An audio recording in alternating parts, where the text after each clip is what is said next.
কালকা পোলার লগে কথা কইছি, পোলার এমন বড় বড় দাড়ি, বাসক তো নামাজ পড়ে, আবার তাহাজ্জুদ নামাজ পড়ে। দক্ষিণ আফ্রিকার ইস্টার্ন কেপ প্রদেশের কুইন্সটাউনে এক দোকানে ভয়াবহ অগ্নিকাণ্ড ঘটে স্থানীয় সময় সোমবার গভীর রাতে। দোকানটি নারায়ণগঞ্জের ফতুল্লার আলিটেক ইউনিয়ন পরিষদের সদস্য রওশনের ভাই রতনের।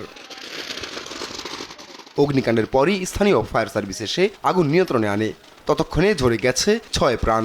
নিহতদের মধ্যে 5 জনের বাড়ি নারায়ণগঞ্জে।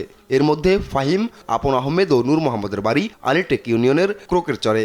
আর তৈলখিরার চর গ্রামে ফয়সাল, ফতুল্লার বক্তাবলী ইউনিয়নের কানাইনগরে নিহত শাহিনের বাড়ি। আর মুন্সিগঞ্জের মীরকাদিম পৌরসভার কালিন্দি পাড়ায় বাড়ি রাজিকের।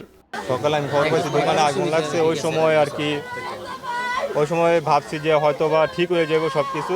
8 জনের ভিতরে একজন বের হয়ে গেছে, 6 জন আটকা পড়ে রয়েছে।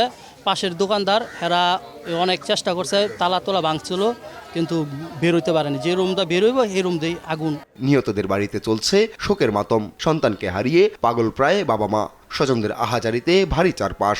এমন বুড়া বুড়া দাড়ি আমার পোলারা, দাও না ধরতে দাম মরবো আমরা। এ পোলারা আল্লাহ লেগে লগা।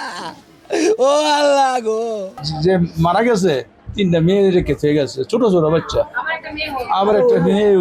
অনেক দুর্ঘটনা ঘটছে, আমি কি বলবো, আমার ভাষা বলার নাই কিছু। সরকারের পক্ষ থেকে নিহতদের পরিবারকে সব ধরনের সহযোগিতার আশ্বাস দিয়েছে নারায়ণগঞ্জ জেলা প্রশাসন।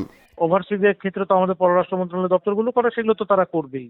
আর আমাদের এইখানে যেটা বিষয়গুলো আছে, তাদের ক্ষতিপূরণের বিষয়ে আমাদের যে সরকারের যে ইগুলো আছে, সংস্থাগুলো আছে, তাদের সাথে যোগাযোগ করা থেকে শুরু করে অন্যান্য যে কার্যক্রমগুলো আমাদের করার প্রয়োজন পড়বে আইন অনুযায়ী, সেগুলো আমরা করবো। এই ঘটনায় প্রবাসী বাংলাদেশি কমিউনিটি ও স্থানীয়দের মধ্যে শোকের ছায়া নেমে এসেছে। অগ্নিকাণ্ডের কারণ ও ঘটনার সঙ্গে সংশ্লিষ্ট বিষয়গুলো তদন্ত করছে দক্ষিণ আফ্রিকার স্থানীয় কর্তৃপক্ষ। আপন অপু, নিউজ ডেস্ক, দেশ টিভি।